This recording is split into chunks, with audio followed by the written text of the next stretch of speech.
Welcome to the Mobile Home Park Mastery Podcast, where you will learn how to identify, evaluate, negotiate, perform due diligence on, finance, turn around, and operate mobile home parks.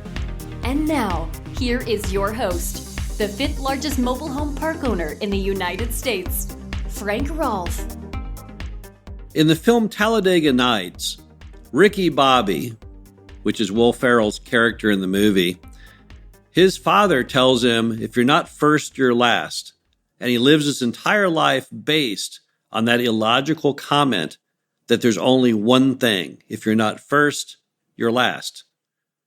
Now, my misquoted Waffle House quote has also haunted me, just as Ricky Bobby's dad's famous quote did him. What happened was I was talking to a reporter from Bloomberg, and I was trying to explain them basic economics. And they asked me why mobile home parks had such a low loan default rate. I explained to them that a mobile home park was very different from a restaurant, which has a very, very high default rate.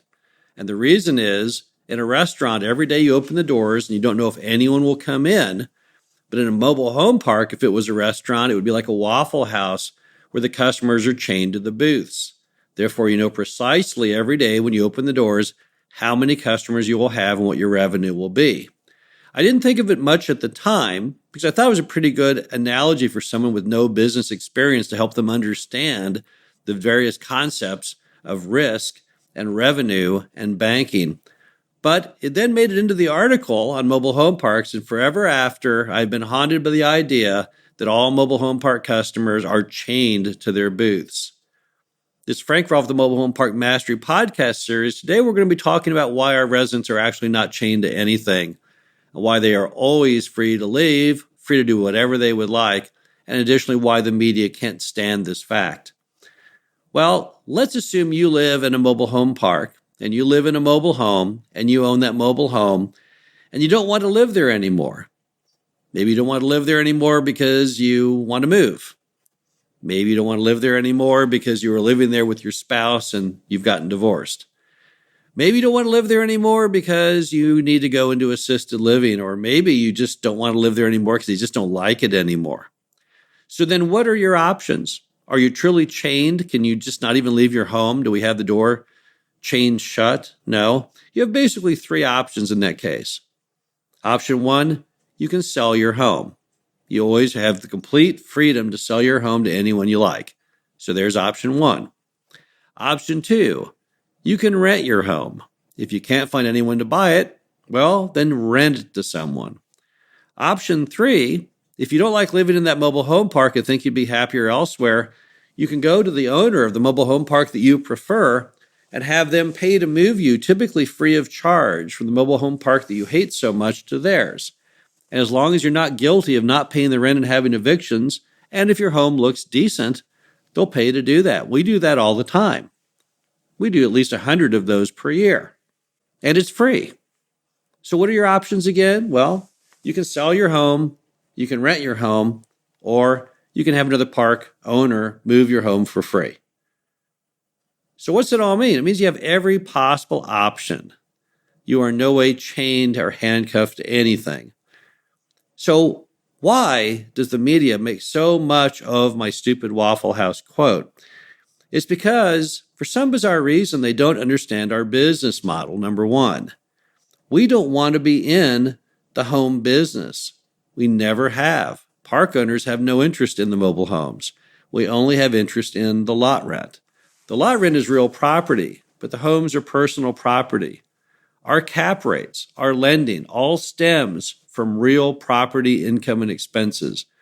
The banks will not even include personal property income or expenses. And owning homes is not profitable to us, which is focused on land ownership. There's really no money in it. If I buy a mobile home for $5,000 and sell it for $7,000, I make $2,000. But if I take that mobile home lot, which rents for $300 a month, and simply change it from being vacant to occupied, that's worth $30,000 or more to me. Why would I even waste my time messing with the homes? For the longest time, the media has felt that park owners, in fact, are trying to force people out of their mobile homes so they can take possession of them through abandonment and resell them at a stunning profit. Let me explain for a minute why that doesn't even make any sense.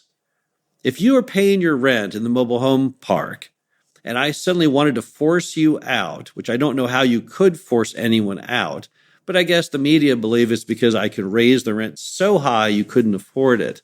So now you're going to leave. Well, let's see what it costs me. Number one, I'll probably have to evict you if you won't pay.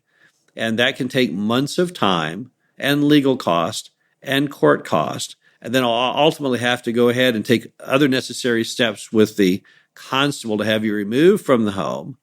Throw the legal side of that is probably $1,000.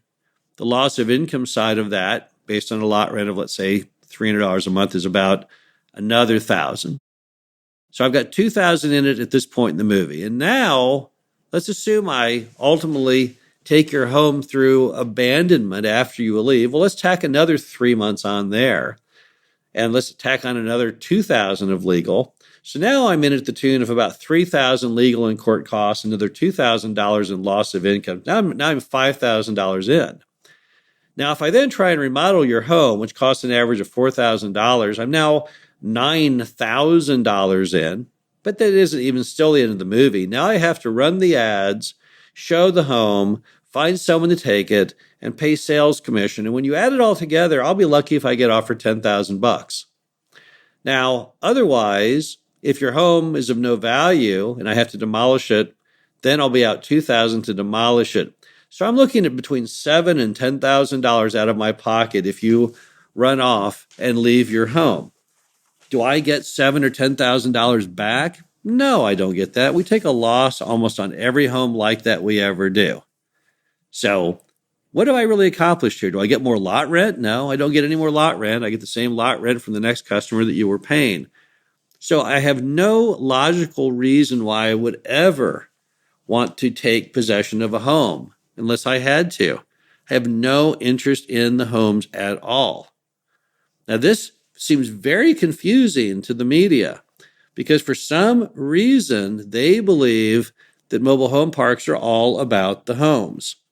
When I did the story with National Geographic and they came out and filmed me at our mobile home park in Arnold, Missouri, and I was in there in an old mobile home that we had just renovated because someone had left the park and we'd taken the home through abandonment. We were trying to sell that home for only $500, even though we had about $5,000 of renovations into the home. And the guy from National Geographic couldn't understand it.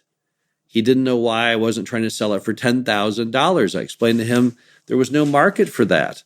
No one was going to pay $10,000 for an old 1970s mobile home. But more importantly, I wanted to get my lot rent activated as quickly as possible. If I had someone in the home, that would be valued at about $40,000 of enhancement in the value of the mobile home park. But as long as it sat empty, it was worth nothing to me. So that's the big problem. People don't understand we're not in the home business. We are in the land business. We have no interest in the homes whatsoever. So what does it all mean? It means that people who live in mobile homes have every single right, every single one that anyone has in any stick-built home, duplex, apartment, you name it. They can always sell it. They can rent it.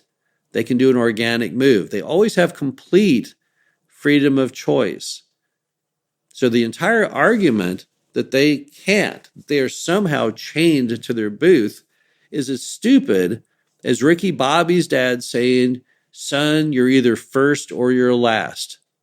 Now, at the end of Talladega Nights, Ricky Bobby's dad rematerializes to explain to Ricky that what he told him is stupid, that he must have been drunk when he said it, but that if you're not first, you could always be second or third or fourth or fifth. There's a number of options. Life is not as black and white as first or zero.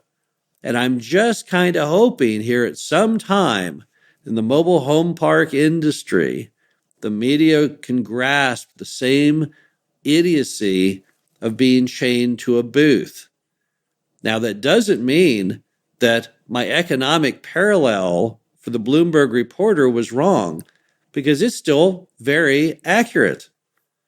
That's why mobile home parks have such a low default rate. Our revenues are well established every day. There's never any doubt when you wake up in the morning when you own a mobile home park how much revenue you'll receive that day or that month. Completely different than a regular Waffle House, which fail economically all the time. Restaurants have the greatest failure rate, in fact, of any business in the United States. But my comment doesn't pertain to freedom. It simply pertains to estimating revenue in a mobile home park versus a restaurant. As far as freedom comes and goes, our residents have every possible freedom that you can imagine. In fact, in most mobile home parks today, the manager is even willing to bend over backwards and help the resident to sell their home or rent their home. We don't want to lose continuity. We want someone in that home paying lot rent, and at the same time, we want nothing to do with the home. We're in the land business. In our dream, we own none of the homes. We have never again a home that we have to ever take possession of. We simply want that infinite stream of lot rent, of real property income. This is Frank Rolfe, the Mobile Home Park Mastery podcast series. Hope you enjoyed this. Talk to you again soon. Thank you for listening to the Mobile Home Park Mastery podcast. Be sure to visit us at mhpmastery.com to subscribe to the show, read our show transcriptions, and access all of our great information on mobile home park investing.